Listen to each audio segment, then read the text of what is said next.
Hello everyone, welcome to the another lecture of our book An Introduction to the Political Theory by O.P. Gaba. Okay, so we were covering our chapter 1 and we have completed till positivism. So आज हम start करेंगे logical positivism से. ठीक है, what does this logical positivism means, ये logical positivism क्या है. So let's start. Okay, so what does this logical positivism mean, ये लॉजिकल पॉजिटिविज्म क्या है. So it is a school of thought. It is a school of thought. किसने found किया? German sociologist हैं एक max weber नाम के, 1864 to 1920 के बीच में. ठीक है, German sociologist max weber. So he is sociologist. तो वो लेकर आते हैं ये जो इंट्रोड्यूस करते हैं इस टर्म को, लॉजिकल पॉजिटिविज्म को. He was and the members of Vienna circle. ठीक है, तो ये जो लॉजिकल पॉजिटिविज्म था उसको फाउंड कौन कर रहा है? मैक्स वेबर फाउंड कर रहा है. एंड जो मेंबर्स हैं वियना सर्कल के, वो कौन कौन मेंबर्स हैं? मोट श्लिक, ठीक है, लुड विंगेनस्टाइन एंड एजी एयर. ठीक है, ये लोग और भी बहुत सारे मेंबर्स थे. इन सब ने मिलकर लॉजिकल पॉजिटिविज्म को फाउंड किया. जब हम अर्ली डिकेड्स में देखते हैं, early decades of 20th century, 20th century के अर्ली डिकेड में, पहले 10 सालों में ये चीज आती है. सो क्या चीज है कि भाई जर्मन सोशियोलॉजिस्ट कर रहे हैं मैक्स वेबर, ठीक है, वियना सर्कल के मेंबर्स कर रहे हैं. एंड क्या हो रहा है? 20th सेंचुरी के अर्ली डिकेड में ये फाउंड हो रहा है. अब मेन आइडिया क्या है इस आइडियोलॉजी का, एक तरीके से ये देखते हैं. तो ये क्या बोलता है कि जो रिलायबल एंड वैलिड नॉलेज है, रिलायबल यानी कि ऐसी नॉलेज जिस पे आप रिलाई कर सकते हो, ऐसी नॉलेज जिसको आप वैलिड प्रूव कर सकते हो. यानी कि क्या, कैसी knowledge? Pure knowledge, pure knowledge, real knowledge. ठीक है, रियल नॉलेज की बात हो रही है. The knowledge which is reliable and valid, that is pure knowledge. Real knowledge क्या है? वो नॉलेज है जो किससे एक्वायर हो रही है, जो हमें मिल रही है. ठीक है, इन एनी फील्ड, किसी भी फील्ड में. ठीक है, वो कैसे मिल रही है? Obtained only by empirical method. ठीक है, हमने लास्ट लेक्चर में, जो लेक्चर नंबर 2 था, उसमें हमने देख लिया था what is empirical method. Empirical methods क्या है वो हम जान चुके थे. ऐसे मेथड्स जो ऑब्जर्वेशन पे बेस्ड हैं ऑन सेंस एक्सपीरियंस. क्या बात हो रही है? That is the observation based on sense experience. यानी कि ऐसा मेथड जिसको हम अपने ऑब्जर्वेशन के थ्रू गेन कर सकते हैं. ठीक है, यानी कि इन सिंपल वर्ड्स ये याद रखिए, ऐसी नॉलेज जिसको हम अपने एक्सपीरियंस के थ्रू गेन कर सकते हैं. ठीक है, नॉलेज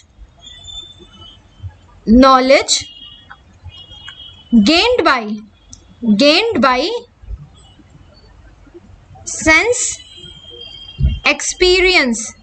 ठीक है, वही नॉलेज क्या है? वही नॉलेज वैलिड है. वही नॉलेज वैलिड है.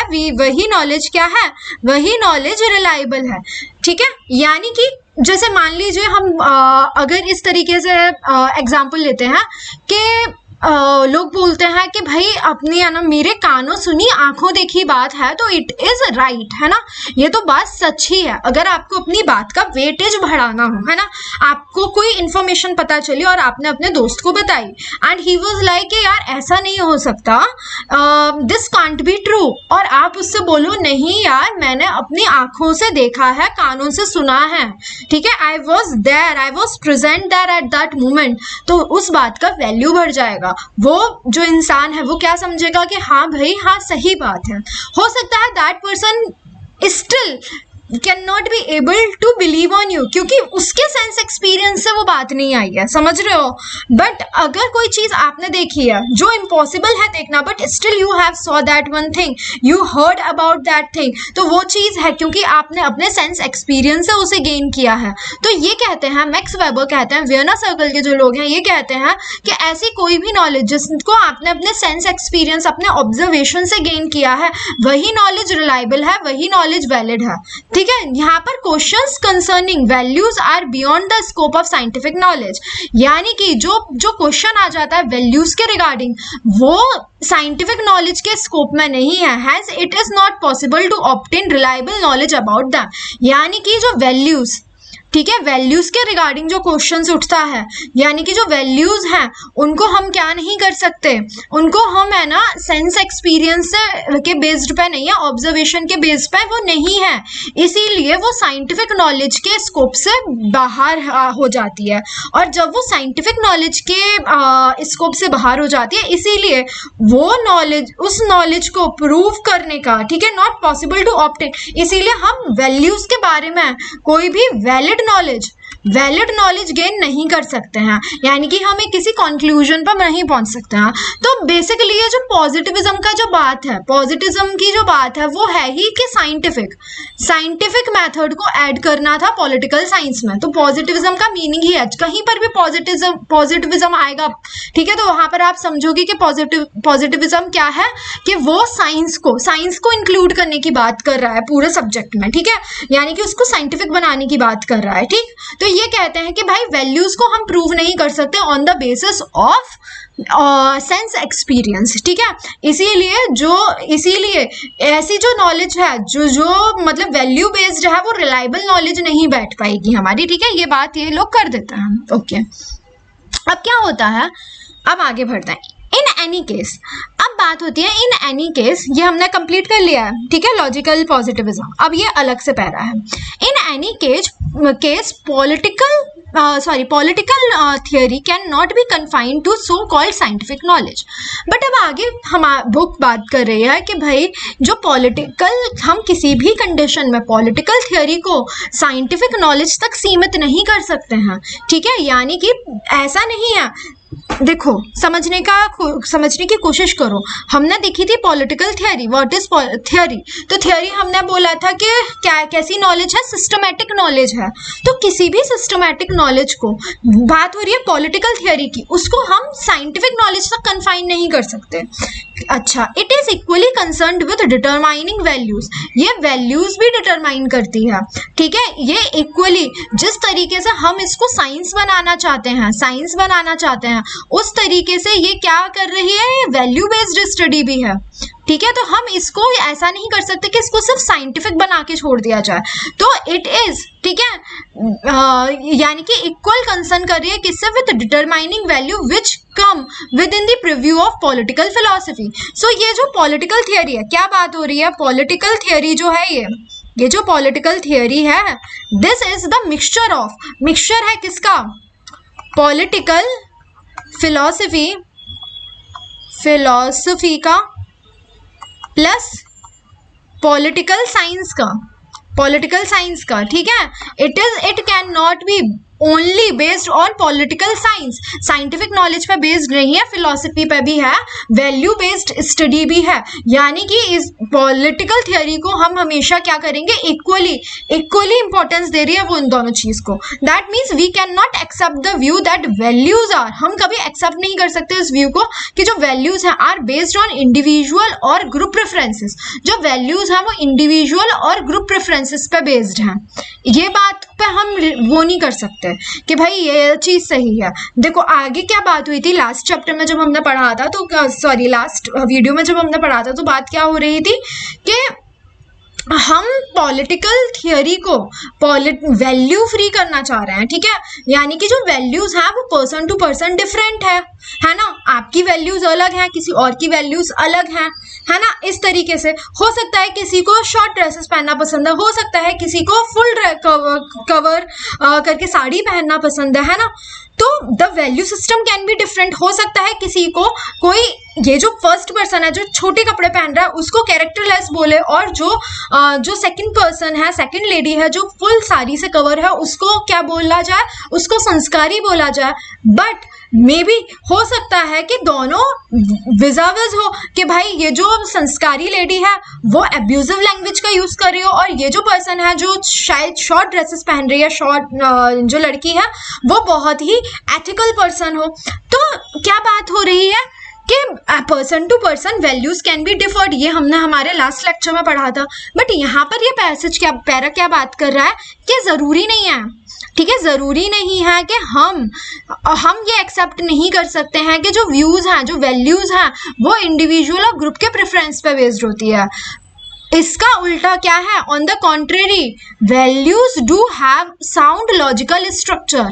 ठीक है, यानी कि वैल्यूज का साउंड लॉजिकल स्ट्रक्चर होता है। ये पैराग्राफ बोल रहा है कि जो वैल्यूज हैं वो लॉजिकल होती हैं, इलॉजिकल वैल्यू नहीं होती है। अनलेस, जब तक हम उनको क्या नहीं करते, बाइज्ड स्टेटमेंट नहीं बनाते हैं, तब तक जो वैल्यूज है हमारी क्या है, वो हमारी लॉजिकल स्ट्रक्चर है। ठीक है, लॉजिकल साउंड लॉजिकल स्ट्रक्चर पर डिपेंड करती हैं। यानी कि आपकी जो वैल्यूज हैं वो बाइज्ड नहीं होनी चाहिए किसी पर्टिकुलर पर्सन के लिए।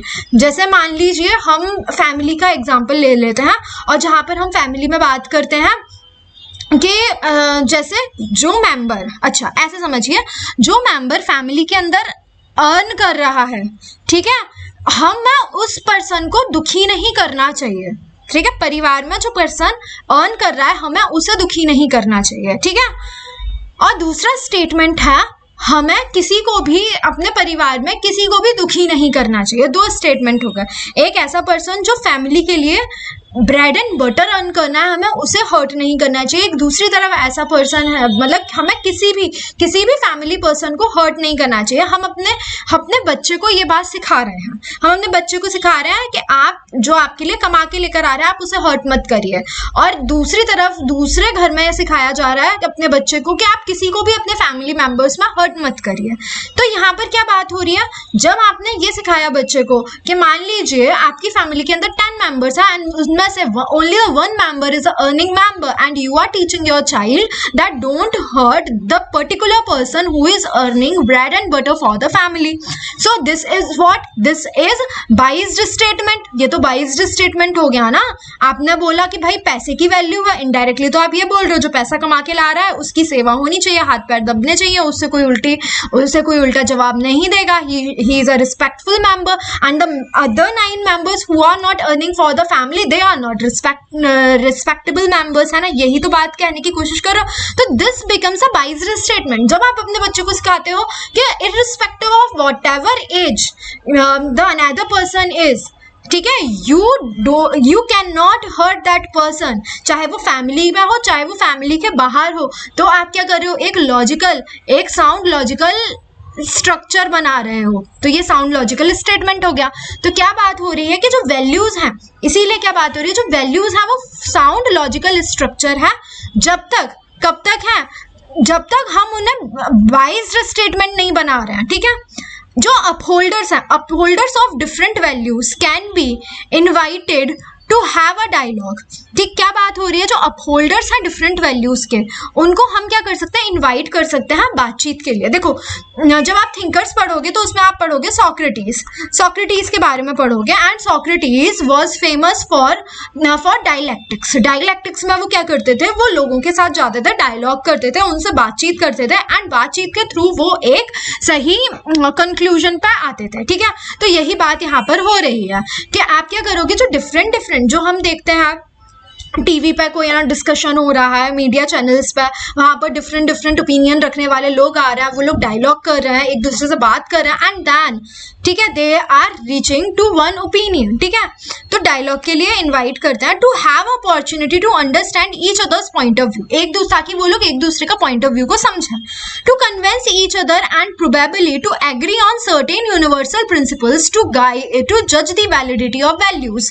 क्या बात हो रही है कि वो एक दूसरे के क्यों आना चाहिए लोगों को एक साथ, मतलब डायलॉग करने के लिए, ताकि वो एक दूसरे को पॉइंट ऑफ व्यू को समझ पाए, एक दूसरे को कन्विंस कर पाए। ठीक है, to convince each other and probably to agree on certain universal principles, ताकि वो कुछ सर्टेन यूनिवर्सल प्रिंसिपल्स पर पहुंच सकें, टू जज द वैलिडिटी ऑफ वैल्यूज पर। जब आज हम बात करते हैं यूनिवर्सल लेवल पर जस्टिस की, जब हम जस्टिस की बात करते हैं यूनिवर्सल लेवल पर, तो जस्टिस इज अ वैल्यू। खैर, ये कहा जाता है कि जो जस्टिस है that is the fundamental value. ठीक है, फंडामेंटल वैल्यू है। फंडामेंटल क्या होता है, जिससे और वैल्यूज निकल के आ रही है। So justice is the fundamental value from which the liberty, equality and fraternity is coming out. ठीक है, जो सारी वैल्यूज कहाँ से निकल के आ रही है, जस्टिस से निकल के आ रही है, इसलिए जस्टिस को हम फंडामेंटल वैल्यू कह रहे हैं। तो क्या चीज जस्टिस है, क्या ऐसी क्या चीज है जो जस्ट है ना। तो हम कैसे पहुंच पाएंगे इस कंक्लूजन पे, जब हम साथ में आएंगे, हम डायलॉग करेंगे, करेंगे एंड किसी यूनिवर्सल प्रिंसिपल पे निकल के आएंगे। ठीक है, आगे चलते हैं। Determination of values is the basis of a sound public policy और डिसीजन। ठीक है, जो डिटर्मिनेशन है वैल्यूज का, determination of values is the basis of sound public policy और डिसीजन। जब हम डिटरमाइन करते हैं किसी भी वैल्यू को, है ना, यानी कि हम किसी वैल्यू को रेडी करते हैं, तो क्या बात हो रही है, वो किसके बेसिस पर होता है, लोगों की साउंड पब्लिक पॉलिसी और डिसीजंस पर। मतलब अपने खुले दिमाग से, साउंड मतलब अपने सही दिमाग से, खुले दिमाग से वो क्या कर रहे हैं, डिसीजन मेकिंग कर रहे हैं। If we abdicate this responsibility, अगर हम इस रिस्पॉन्सिबिलिटी से एब्डिकेट कर देंगे, लोगों को वंचित कर देंगे, तो क्या होगा, it may fall in irresponsible hands, वो एक इररिस्पॉन्सिबल हैंड में चली जाएगी विद डिजास्टर कॉन्सिक्वेंसेस। यानी कि Hence, political theory must comprehend both political science and political philosophy. तो क्या बात हुई, इसीलिए political theory को, यानी कि जब हम बात करें, देखो political theory और political is related to whom? It is related to society. It is related to governance. ठीक है, तो ये बात हुई। और जब हम political science को क्या बंद कर देंगे, साइंटिफिक बना देंगे पूरी तरीके से, तो यानी कि जैसे जस्टिस हुआ, इक्वालिटी हुई, लिबर्टी हुई, इसके हमने अलग ही हटा दिया, because these are values for everyone. किसी के लिए हो सकता है इक्वालिटी अच्छी बात हो, कोई बोलेगा कल को ये हो जाएगा कि कोई बोलेगा equality is a good thing, another person will say that equality is not the good thing, है ना। औरतों को आना मतलब इक्वालिटी का हक नहीं होना चाहिए, वो बहुत सर पर चढ़ जाती हैं। कोई पर्सन ये वाला स्टेटमेंट लेकर आएगा तो सबके लिए वैल्यूज डिफरेंट हो गई। तो हमें क्या करना होगा, हमें लाइक माइंडेड लोगों को, सबको एक साथ लेकर आना होगा, ताकि वो लोग क्या कर सकें, डिस्कशन कर सकें और किसी एक कंक्लूजन पे निकलें, ताकि जो सोसाइटी है, सोसाइटी ढंग से वर्क कर सके। नहीं तो क्या होगा, ये जो चीज़ है, यानी कि जो साउंड पब्लिक पॉलिसी, जो सही पब्लिक पॉलिसी है, वो बने। नहीं तो क्या होगा कि ये चीज़ इररिस्पॉन्सिबल हैंड्स में चली जाएगी। अगर प्रेजेंटली एग्जांपल लिया जाए तो हम देख सकते हैं तालिबान का, ठीक है, तालिबान का जो इररिस्पॉन्सिबल हैंड्स में पहुंच गया, जो कि डिजास्टरस कॉन्सिक्वेंसेस जिसके हमें भुगतने पड़ेंगे। ठीक है, इसीलिए हमें क्या करना चाहिए, जो पॉलिटिकल थियरी है उसको मस्ट कॉम्प्रिहेंड, किस मिला के चलना चाहिए, किसे, political science and political philosophy, दोनों को ही उसे मिला के चलना चाहिए। ठीक है, इतना कंप्लीट हुआ। ओके, आगे बढ़ते हैं। So dwelling on the nature of political theory, जो ड्वेलिंग है वो पॉलिटिकल थियरी के नेचर पर क्या कहते हैं, जॉर्ज कैटलिन, ठीक है, ये क्या अपनी जो बुक है पॉलिटिकल क्वार्टरली में लिखते हैं। ठीक है, मार्च, नॉट बुक, पॉलिटिकल क्वार्टरली है। ठीक है, 1957 में वो ऑब्जर्व करते हैं the theory of politics itself is divided into political science and political philosophy. जो थियरी है पॉलिटिक्स की, ठीक है, जो थियरी है पॉलिटिक्स की, वो अपने आप में ही किस में डिवाइडेड है, पॉलिटिकल साइंस में डिवाइडेड है एंड पॉलिटिकल फिलोसफी में डिवाइडेड है। ठीक है, pleading for combining the study of political science with sociology, ये बात क्या कर रहे हैं, ही इज टॉकिंग अबाउट, ड्वेलिंग and Catlin is talking about कि हमें प्लीड कर रहे हैं, प्लीडिंग, ठीक है, रिक्वेस्ट कर रहे हैं कि हमें क्या करना चाहिए। यानी कि पहली चीज वो बोल रहे हैं कि जो थियरी है उसको हमने क्या कर दिया, डिवाइडेड है पॉलिटिकल साइंस में, पॉलिटिकल थियरी में। Now he is pleading, he is requesting that हमें पॉलिटिकल साइंस को, ये जो साइंटिफिक स्टडी ऑफ पॉलिटिक्स है, इसको कंबाइन कर देना चाहिए सोशियोलॉजी के साथ में। ठीक है, जो कैटलिन है एजर्टेड, ठीक है, एजर्ट कर रहे हैं, it is the supreme virtue of the fusion of sociology and political science. ये क्या सुप्रीम वर्च्यू है, मतलब एकदम सुपर क्वालिटी का वर्च्यू है। ठीक है, क्या है, ऑफ फ्यूजन, कि हम दोनों को मिला दें, सोशियोलॉजी को और पॉलिटिकल साइंस को, that it could enable us to sharp eyed for the phenomena of control in its many forms over all processes of the whole social field, ताकि हम क्या कर सकें, एक कड़ी निगाह रख सकें किस पे, जो फिनोमिना हो रहा है, जो कंट्रोल कर रहे हैं, फिनोमिना ऑफ कंट्रोल, जो सा फिनोमिना ऑफ कंट्रोल जो है उसको हम देख सकें कि सोसाइटी को क्या क्या चीज़ कंट्रोल कर रही है, प्रोसेसेस क्या है सोसाइटी की। तभी हम कर सकते हैं जब हम किसको, पॉलिटिकल साइंस प्लस सोशियोलॉजी को ऐड कर देंगे। यानी कि सोसाइटी की स्टडी होनी चाहिए, एंड सोसाइटी की स्टडी कभी भी वैल्यू फ्री नहीं हो सकती है, वैल्यू फ्री नहीं हो सकती है। आई होप यहाँ तक अच्छे सबको समझ आ रहा होगा। ठीक है, सो इधर क्या बात हो रही है, इधर जब हम बात कर रहे हैं, हम स्कोप ऑफ पॉलिटिकल फिलॉसफी को डिफाइन करते हुए कैटलिन क्या कह रहे हैं कि जो हमारा कंसर्न है, यानी कि पॉलिटिकल फिलॉसफी में क्या कंसर्न होता है हमारा, बेसिकली वो होता है किंगडम ऑफ एंड से और फाइनल वैल्यू से। What is this kingdom of and? Kingdom of and हमारा हो गया आइडियल स्टेट। आइडियल स्टेट माने कैसा स्टेट होना चाहिए, है ना, मतलब एंड में क्या चीज होनी चाहिए, मतलब that is more important. Final value से कि कौन सी वैल्यू फाइनल है, कौन सी वैल्यू ज्यादा इंपॉर्टेंट है। जस्टिस इज मोर इम्पोर्टेंट और इक्वालिटी, लिबर्टी, फ्रेटर्निटी ये ज्यादा इंपॉर्टेंट है, ठीक है, लिबर्टी, फ्रीडम ये ज्यादा इंपॉर्टेंट है, इस चीज से कंसर्न करता है, ठीक है। सो soon as a man begins to ask, जैसे ही आदमी ये पूछना स्टार्ट करता है what is for the national good, national good के लिए क्या है, और what is the good society, he is asking question in philosophy। जैसे ही वो नेशनल गुड के बारे में बात करता है, गुड सोसाइटी के बारे में बात करता है, तो वो फिलोसफिकल लैंग्वेज में बात कर रहा है। हम और इसे छोटे में कहें तो Catlin proceeds to identify the nature of political theory. वो पॉलिटिकल थियरी का नेचर जानना चाहते हैं by pointing to its two important components, that is political science and political philosophy. देखो बेसिकली इसमें क्या बात हो रही है, इस पैरा में आगे क्या बात होगी, जो पॉलिटिकल साइंस है वो डील करता है फैक्ट के साथ, पॉलिटिकल लाइफ की जो फैक्ट्स हैं उसके साथ डील कर रहा है, ठीक है। तो यानी कि जो पॉलिटिकल साइंस है, ठीक है, वो क्या स्टडी कर रहा है, एक्चुअल पॉलिटिकल लाइफ के बारे में स्टडी कर रहा है। जो पॉलिटिकल साइंस है, ठीक है, पॉलिटिकल साइंस जो है क्या स्टडी कर रहा है, एक्चुअल पॉलिटिकल लाइफ की स्टडी कर रहा है। एग्जाम्पल अगर हम ले लें जैसे ये हमें डिस्क्राइब करेगा, जो पॉलिटिकल साइंस है वहां पर हम ये समझेंगे कि भाई पार्लियामेंट्री सिस्टम क्या है, पार्लियामेंट्री सिस्टम क्या है, व्हाट इज पार्लियामेंट्री सिस्टम, ठीक है, हम ये समझेंगे। हम समझेंगे कि पार्टी में वोट कैसे होते हैं, वोटिंग पैटर्न समझेंगे हम, और इलेक्शन समझेंगे, ठीक है, इलेक्शंस कैसे होते हैं, किस स्टेट में कौन सी पार्टी का ज़्यादा इन्फ्लुएंस है, कौन सी पार्टी है, ये समझेंगे। तो पॉलिटिकल लाइफ से कंसर्न रहेगा, मतलब कैसा सिस्टम है, फॉर्म ऑफ गवर्नमेंट क्या है, डेमोक्रेटिक है या मोनार्की है, क्या है।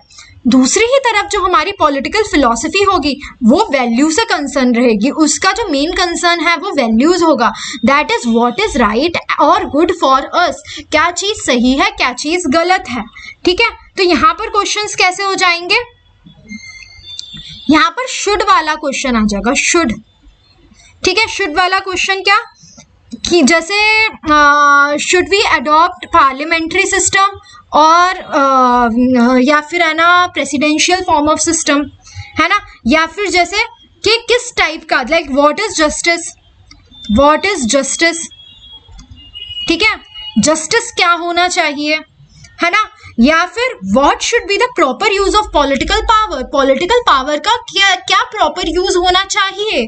यहाँ पर किस चीज की बात हो रही है, बेसिकली जब आप इसे समझने की कोशिश करोगे, ये क्या कहने की कोशिश कर रहे हैं, you can write it like political science,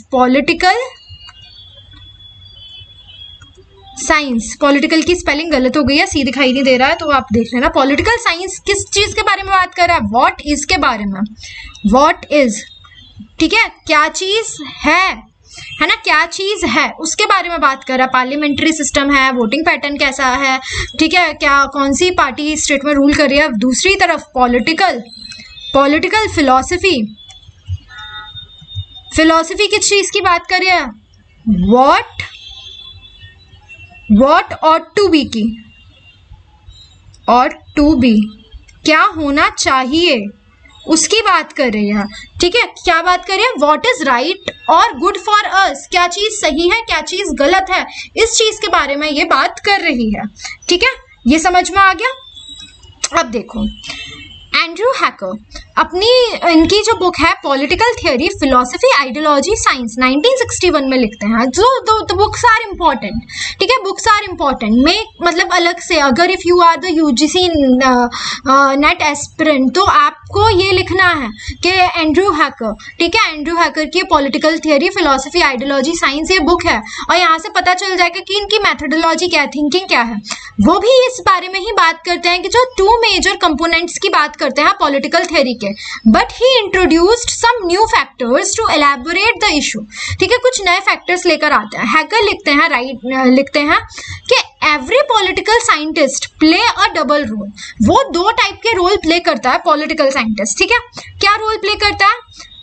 एक तो वो साइंटिस्ट का रोल प्ले करता है, एक वो किसका प्ले करता है? फिलोसोफर का। So he the political scientist is part time scientist और पार्ट टाइम फिलोसोफर।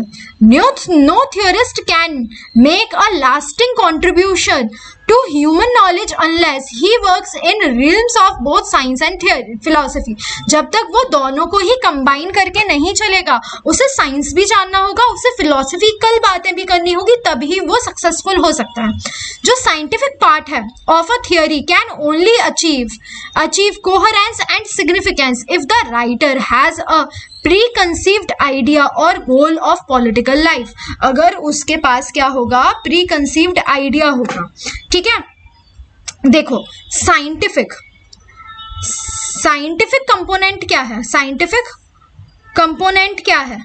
दो कंपोनेंट्स की बात कर रहे हैं, ये दो कंपोनेंट्स की बात कर रहे हैं, scientific and philosophical. Scientific component क्या है कि सिस्टमैटिक, मतलब जो पॉलिटिकल रियलिटीज हैं वो कैसी हैं? सिस्टमैटिक हैं, सिस्टमैटिकली एंड ऑब्जेक्टिव हैं, ऑब्जेक्टिवली अरेंज्ड हैं। जैसे एग्जांपल हम ले लेते हैं कि जो पॉलिटिकल साइंटिस्ट है वो वोटिंग बिहेवियर को क्या कर रहा है? स्टडी कर रहा है, समझने की कोशिश कर रहा है लोगों के वोटिंग बिहेवियर को, और उसको क्या मिलता है? दैट ही फाइंड आउट जो यंग वोटर्स हैं वो किसी एक पर्टिकुलर पार्टी को ज्यादा वोट दे रहा है बेस्ड ऑन सर्वे। उसने एक सर्वे कंडक्ट किया और उसे पता चला कि जो यंग वोटर्स हैं वो इस पर्टिकुलर पार्टी को ज्यादा वोट दे रहे हैं, ठीक है। ये जो अटेम्प्ट है उसका, वो क्या एक्सप्लेन कर रहा है? व्हाट एक्चुअली हैपेंस, जो रियलिटी में हो रहा है, rather than saying what should happen, क्या होना चाहिए। मान लीजिए अब देखो करंट प्रोटेस्ट ले लेते हैं सीजेपी पार्टी का जो प्रोटेस्ट था, ठीक है, कॉकरोच जनता पार्टी का जो प्रोटेस्ट था, उसमें किसने पार्टिसिपेट किया? उसमें पार्टिसिपेट किया जेनजीस ने। तो मान लेते हैं कि आप में से किसी एक स्टूडेंट ने सर्वे कंडक्ट किया और जिसमें से आपने देखा जो पॉपुलैरिटी है, जो मत है जेनजीस का, वो किसकी तरफ जा रहा है? वो जा रहा है किसी और पार्टी की तरफ, rather than the conventional BJP party को वो लोग पसंद नहीं कर रहे हैं। वो किसे पसंद कर रहे हैं? वो कॉकरोच जनता पार्टी को पसंद कर रहे हैं। ये आपने कंक्लूजन निकाल दिया, ठीक है।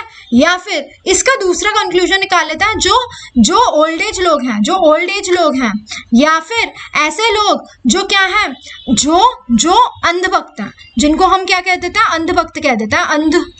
एक टर्म चला है अंधभक्त है, वो बीजेपी को सपोर्ट कर रहे हैं, जबकि ऐसा नहीं होना चाहिए। जबकि क्या होना चाहिए?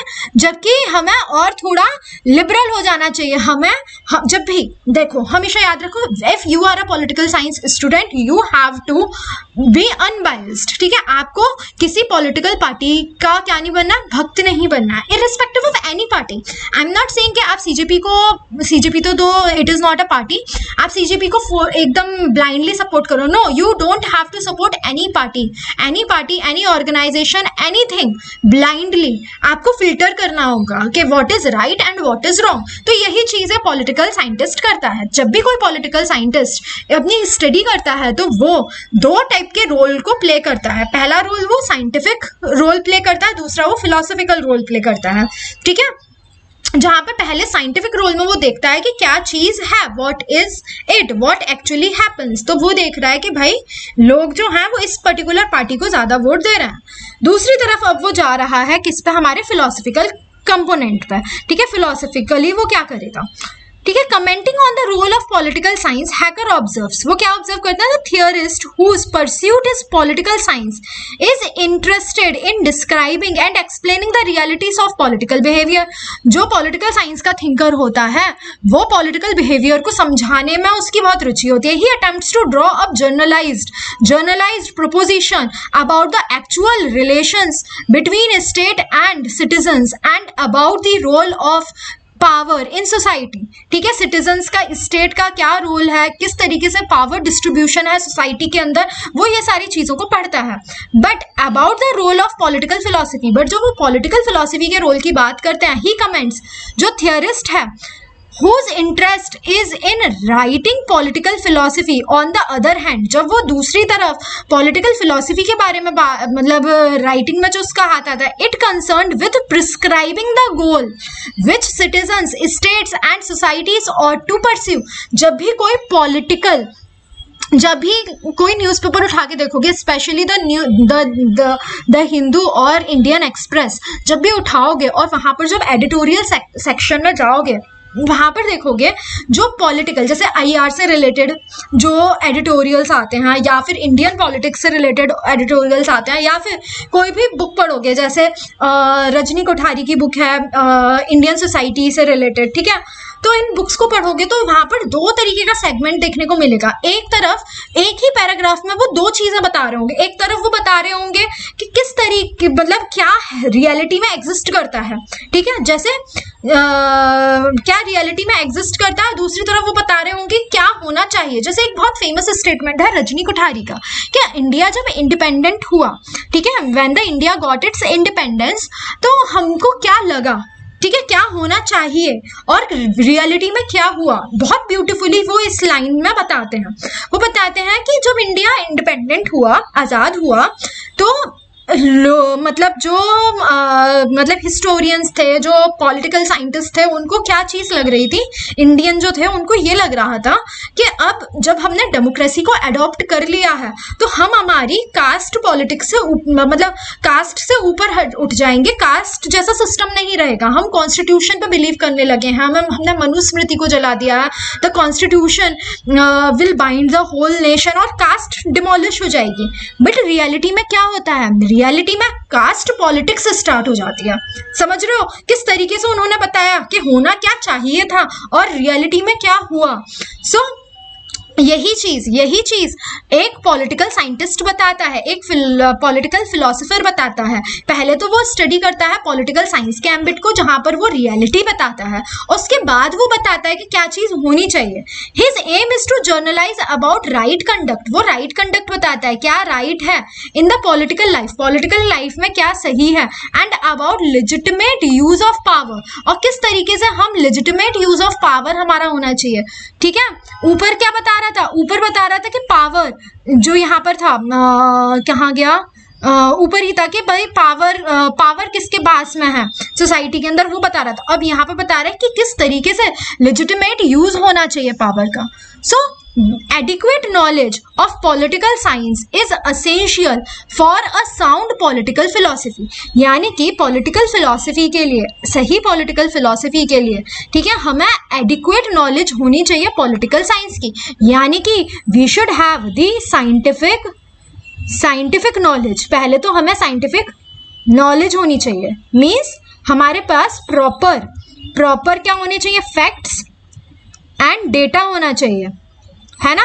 उसके बाद ही हम किस चीज पे आ पाएंगे, हम आ पाएंगे कि व्हाट ought to be पे, ठीक है।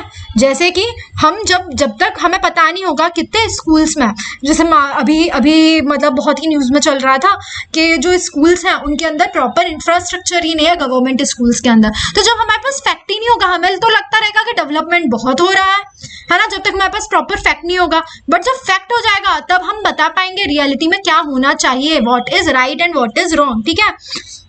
As hackers point out, the philosophical part of a theory must be informed by a profound understanding of the fact of political life, यानी कि जो philosophical part है वो किससे लिंक करता है, वो लिंक करता है हमारे फैक्चुअल पार्ट पे, fact of political life, the best political philosophers have always been well aware of the existing reality. जो बहुत अच्छे अच्छे बड़े बड़े पॉलिटिकल फिलोसफर्स हैं वो रियलिटी, एग्जिस्टिंग रियलिटी जो है उसके लिए, उससे अवेयर थे वो। जैसे आप किसी भी फिलोसफर को उठा लो, मैकियावेली को उठा लो, ठीक है, वो क्या बात कर रहे हैं, वो बात कर रहे हैं कि इटली फ्लोरेंस के अंदर किस तरीके से क्या है डिवीजन हो रखा है, यानी कि एट दैट टाइम मतलब और जितने भी यूरोपियन कंट्रीज हैं वो यूनिफिकेशन, एक तरफ यूनिफिकेशन ऑफ जर्मनी हो रहा है तो यूनिफिकेशन हो रहा है, एंड इटली उनके टाइम में अब मतलब छोटे छोटे पार्ट्स में डिवाइडेड है। तो what he is trying to say, then ये रियलिटी एक्सेप्ट करते हैं वो, और फिर वो आते हैं कि क्या होना चाहिए, ठीक है, फिलोसफर क्या होना चाहिए, प्रिंस होना चाहिए, प्रिंस को बताते हैं कि किस तरीके से आपको रूल करना चाहिए, ठीक है। So they have given intense and systematic study to the need and capability of man and society, ठीक है। जो philosophical component है वो बात कर रहा है values, ideas and goals की। So philosopher यहाँ क्या बात कर रहा है, what should a just political system looks like, ठीक है, and what is the use of state power and legitimate, ठीक है। तो यानी कि क्या बात है कि दोनों चीजों को मिला के ही हम क्या कर पाएंगे, हम रियल सेंस में आगे बढ़ पाएंगे। चलो, यानी कि Fuller scope of political theory may be understood with reference of its focus and it's method of study. जो रियल सेंस है पॉलिटिकल फिलॉसफी का स्कोप है वो किस में है कि हम समझें कि भाई फोकस और उसके मेथड में कि किस तरीके से हम उसे पढ़ रहे हैं। यानी कि पॉलिटिकल थियरी का जो स्कोप है वो political science plus political philosophy को मिला के ही है, ठीक है। पॉलिटिकल थ्योरी का जो स्कोप है वो पॉलिटिकल साइंस पॉलिटिकल फिलॉसफी को, ठीक है। One point of its focus is the study of political concepts and ideas, political concept and ideas को पढ़ना है। For this purpose normative philosophical method is regarded to be suitable. इसके लिए हम मतलब नॉर्मेटिव फिलोसफिकल मेथड्स को मतलब बात करते हैं। नॉर्मेटिव मतलब norms based, norm based, norms क्या होती है, वैल्यू, यानी कि वैल्यू बेस्ड स्टडी की बात हो रही है। And on another point of its focus is the study of political institutions and behaviour, ठीक है। मुझे लगता है इफ अगर मैं आपने ऊपर वाला पार्ट सुना है तो इस पैरा को समझने में दिक्कत नहीं आएगी। For this purpose descriptive scientific method, यहाँ पर डिस्क्रिप्टिव साइंटिफिक मेथड की जरूरत है, is regarded quite suitable. It is necessary that each problem of political theory should be studied by proper method, ठीक है। यानी कि हर एक प्रॉब्लम जो है पॉलिटिकल थियरी की उसे हम एक प्रॉपर मेथड से डील करें। हम देखें, पहले तो हम प्रॉब्लम देखें, प्रॉब्लम क्या है, और उसके बाद हमारा मेथड चूज करें। एंड बेस्ट मेथड हमेशा हमारा ये वाला होगा, ठीक है। ओके, मुझे लगता है यहाँ तक एकदम सबको समझ में आ गया है कि क्या बात है। चलिए आगे बढ़ते हैं। अब रॉबर्ट डहल क्या बात करते हैं। So Robert Dahl important thinker हैं एक, वो क्या बात करते हैं कि जो इन पॉलिटिकल साइंस की अगर हम प्रैक्टिस में देखें, इन प्रैक्टिस पॉलिटिकल जो डिसीजंस हैं यूजुअली एंटेल्स इन्वॉल्व, उसके अंदर क्या क्या होता है, अ मिक्सचर ऑफ क्या क्या होना चाहिए एज नेसेसरी इंपॉर्टेंट, ठीक है, क्या क्या mixture of empirical and moral judgments. यानी कि जो पॉलिटिकल डिसीजंस हैं उनके अंदर एम्पिरिकल यानी कि ऑब्जर्वेशनल प्लस मॉरल जजमेंट से मिलके पॉलिटिकल डिसीजंस लेने चाहिए, ठीक। पॉलिटिकल डिसीजंस कैसे लेने चाहिए कि दोनों का ही हमारा हम क्या ऑब्जर्व भी करें एंड उसके बाद एक मॉरल जजमेंट लें। अगर हम पॉलिटिक्स के अंदर रिफ्यूजिंग टू डिसाइड, ठीक है, अगर आप डिसीजन लेने में को उससे मना करते हैं, if you are saying that I am not able to take the decision, it's simply deciding to allow others to decide for you. यानी कि देखो, this is not about the political life only, सिर्फ political life के लिए नहीं है, ये personal life के लिए भी है। अगर आप अपने लिए खुद डिसीजंस नहीं ले रहे हैं, if you are not making decisions for your self, that means you are allowing another person to take decision for your self, ठीक है। यानी कि आप कोई और पर्सन आपके लिए डिसीजंस लेगा। So always take your decisions by your self, ठीक। जब हम एक और स्टेटमेंट है, इसी से मुझे एक और स्टेटमेंट याद आ रहा है, if you are not planning if you are not planning, ठीक है, then you are planning to fail. अगर आप अपना जो डेली स्टडीज है उसको प्लान नहीं कर रहे हैं, अपनी लाइफ को प्लान नहीं कर रहे हैं, देन आप फेल होने के लिए प्लान कर रहे हैं, ठीक है। ये वाला स्टेटमेंट भी इससे रिलेट कर रहा है। सो रॉबर्ट डल, तो कभी ऐसा क्वेश्चन आ सकता है कि ये स्टेटमेंट एज इट इज कभी किसी कॉम्पिटिटिव एग्जाम में कहीं पर भी ये स्टेटमेंट उठा के रख दिया जाएगा and you have to guess who said this statement. Okay, next आते हैं हम लोग हमारी scope of political theory. Political theory के स्कोप पे हम लोग आ जाते हैं। तो यहाँ पर दिखाया है पॉलिटिकल थियोरी। पॉलिटिकल थियोरी का क्या स्कोप है, फोकस ऑफ स्टडी क्या है इसकी, एंड मेथड ऑफ स्टडी क्या है। So this is a beautiful diagram if you are writing an answer in your college, in the competitive exam, if you are UPSC aspirant, anyone, कोई भी आप हैं, you should draw this diagram, flow chart को कर दीजिए कि political theory का scope दिखाते हुए एक साइड हम फोकस ऑफ स्टडी क्या है हमारा, एंड दूसरी साइड हमारा मेथड ऑफ स्टडी क्या है। इसी पे हमारी पॉलिटिकल थियोरी का स्कोप बेस्ड है, ऊपर ही देखा था हमने। तो फोकस ऑफ स्टडी क्या है हमारा, पॉलिटिकल कंसेप्ट्स एंड आइडिया, कि हम क्या कर रहे हैं, यानी कि हम क्या पढ़ते हैं पॉलिटिकल थियोरी में, हम फोकस करते हैं पॉलिटिकल कंसेप्ट्स पे और आइडियाज पे, ठीक है। दूसरा पॉलिटिकल इंस्टीट्यूशंस एंड बिहेवियर्स हमारा कंसर्न रहता है कि political institutions and political behaviours, ये क्या हुआ हमारा, ये तो वैल्यू वाला हो गया, और ये क्या हो गया हमारा, साइंटिफिक हो गया, यहीं पर ये बताया गया है। एंड दूसरी तरफ मेथड ऑफ स्टडी क्या है, इसे पढ़ने की डिस्क्रिप्टिव और साइंटिफिक मेथड, यही चीज तो ये एरो शो कर रहा है कि आप डिस्क्रिप्टिव और साइंटिफिक मेथड किसके लिए यूज करोगे, इंस्टीट्यूशंस की और बिहेवियर की स्टडी करने के लिए, कि लोग जो हैं वो कैसे बिहेव कर रहे हैं, how the government is working, है ना, behaving, how the citizens of the country is behaving, है ना। ये करने के लिए आप क्या करोगे, साइंटिफिक मेथड यूज करोगे। आप क्या करोगे, सर्वेस करोगे, सर्वे कंडक्ट कराओगे, डेटा कलेक्ट करोगे, है ना, क्वेश्चनरी प्रिपेयर करोगे, एंड दूसरी तरफ कंसेप्ट समझने के लिए, आइडिया समझने के लिए आप क्या करोगे, नॉर्मेटिव एंड फिलोसफिकल मेथड्स का यूज करोगे, ठीक है। This diagram is beautifully describing this one thing. अब यहाँ पर नीचे समझा दिया scientific method and normative method. मुझे लगता है कि मुझे ये चीज नहीं पढ़ानी चाहिए, क्योंकि मैं ऊपर ही बहुत अच्छे से साइंटिफिक एंड नॉर्मेटिव मेथड्स आप लोगों को समझा चुकी हूँ। You should read this by your self, ये ऊपर ही हो चुका है, दोनों ही चीजें, इसमें ऐसा कुछ न्यू चीज नहीं होगी। And then comes the philosophical method, ये जो आया हमारा फिलोसफिकल मेथड आया। एक बार देख लेते हैं हम लोग नॉर्मेटिव एंड फिलोसफिकल मेथड में क्या डिफरेंस है, वो हम देख लेते हैं, ठीक है। साइंटिफिक मेथड तो हम बहुत अच्छे से पढ़ चुके हैं। ये क्या है, method of study which seeks to determine as to what we ought to do, ठीक है। ये क्या है, एक काम करती हूँ मैं शॉर्ट में बता देती हूँ, ठीक है। इतना आप लोग एक बार खुद से रीड करना, फिर इसे देखो ऐसे समझने का ट्राई करो, नॉर्मेटिव और फिलोसफिकल मेथड को एक बार खुद से रीड करना एंड ये चीज मेरी दिमाग में बिठा लेना, ठीक, तो समझ में आ जाएगी। फिर आगे की डेफिनेशन जो अंदर लिखा हुआ है, you will be able to understand it clearly. जो फिलोसफिकल मेथड है वो किसके बारे में बात कर रहा है, अंडरस्टैंडिंग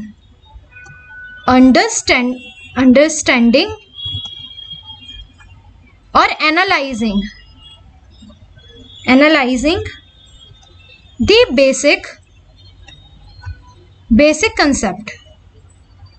बेसिक कंसेप्ट को समझने के बारे में बात कर रहा है। कि क्या बात कर रहा है, कि जो बेसिक कंसेप्ट है, ठीक है, पॉलिटिकल साइंस के अंदर, पॉलिटिकल थियोरी के अंदर, उसको समझने की बात कर रहा है। और दूसरी ही तरफ ये जो आपने समझ लिया है, ये जो आपने अंडरस्टैंड कर लिया है, उसको क्या कर रहा है, उसको एक तरीके से अप्लाई करने की बात कर रहा है, ठीक है, अप्लाई करने की बात कर रहा है।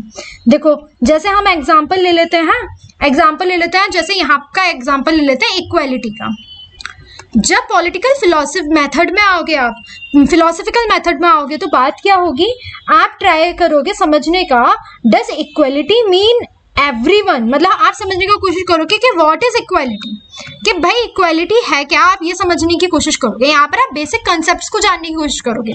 फॉर यू अब आपके दिमाग में क्वेश्चन आएगा कि क्या इक्वालिटी का मीनिंग क्या है ना, कि इक्वालिटी का मीनिंग सबको समान चीजें देना है, यानी कि सबके पास सेम थिंग्स हो सबके पास में, ये है equality. Does equality means this, या फिर इक्वल अपॉर्चुनिटी देना है, इक्वालिटी इक्वल अपॉर्चुनिटी देना इक्वालिटी है, ठीक है, या फिर क्या कंप्लीट इक्वालिटी, जो कंप्लीट इक्वालिटी है क्या वो पॉसिबल है? आप इस तरीके का क्वेश्चंस करोगे। यहाँ पर फिलोसफिकल मेथड में आप क्या करोगे, जो कंसेप्ट है उसको समझने की कोशिश करोगे, उसे एनालाइज करने की कोशिश करोगे। कि हमने एक सिंपल एग्जांपल ले लिया, अगर आपने सोचा कि व्हाट इज इक्वालिटी, तो आपके दिमाग में 3 क्वेश्चंस आ सकते हैं। क्या इक्वालिटी का मतलब यह है कि सभी को सेम चीजें डिस्ट्रीब्यूट कर देना, या फिर इक्वालिटी टू अपॉर्चुनिटी है, या हम कंप्लीटली पॉसिबल इक्वालिटी मतलब सबको कंप्लीटली इक्वल कर सकते हैं। बट जैसे ही आप नॉर्मेटिव मेथड पे आओगे, यहाँ पर क्या बात होगी, यहाँ पर इक्वालिटी को समझने के लिए आप बात क्या करोगे, आप इसे अप्लाई करोगे। तो आप क्या करोगे, शुड गवर्नमेंट प्रमोट इक्वालिटी, क्या गवर्नमेंट को इक्वालिटी प्रोवाइड करनी चाहिए? यहाँ नॉर्मेटिव क्वेश्चन आ गया, आप अप्लाई कर रहे हो, एप्लीकेशन कर रहे हो। किस टाइप की इक्वालिटी डिजायरेबल है, what kind of equality, what, यानी कि यहाँ पर आप समझ चुके हो नॉर्मेटिव मेथड में आपको कंसेप्चुअल क्लैरिटी है, ठीक है। आप यहाँ पर क्या कर रहे हो, यहाँ पर ought to be, deciding what ought to be, ये वाली चीज आ रही है, ठीक है। जैसे एक और एग्जाम्पल ले लेते हैं, डेमोक्रेसी का एग्जाम्पल ले लेते हैं हम। यहाँ पर आप क्या बात करोगे, फिलोसफिकल मेथड में आप क्वेश्चन करोगे व्हाट इज डेमोक्रेसी, ठीक है, डेमोक्रेसी क्या है।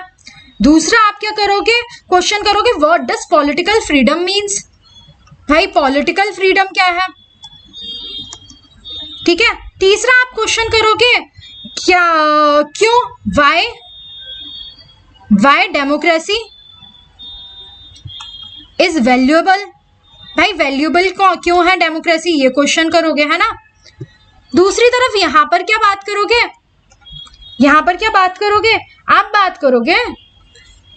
आप बात करोगे कि जितने भी एडल्ट्स हैं उनको राइट टू वोट होना चाहिए, है ना। क्योंकि आपको तो पता है डेमोक्रेसी क्या है, ये सारे questions, these questions you have already dealt with. यहाँ पर आप करोगे वोटिंग राइट किसको होना चाहिए, एडल्ट्स को होना चाहिए, और एडल्ट्स को होना चाहिए तो सबको होना चाहिए, टू ऑल, सबको होना चाहिए, ये क्वेश्चन आएगा आपका। Should political equality be guarantee, क्या हम पॉलिटिकल इक्वालिटी दे सकते हैं, democracy is upon political equality, और क्या डेमोक्रेसी बेटर है डिक्टेटरशिप से, इस टाइप के क्वेश्चंस तुम्हें निकल के आएंगे। यहाँ here in normative method you have conceptual clarity and you are applying that clarity in asking the question, मतलब आप निकल के आ रहे हो व्हाट ऑट टू बी पे, और इन फिलोसफिकल मेथड में आप क्या कर रहे हो, उस कंसेप्ट को अंडरस्टैंड करने की कोशिश कर रहे हो, ठीक है। अब हमारा आगे का पार्ट है nature of political science. I guess we should discuss this one thing in our next lecture. Thank you for watching. Stay tuned.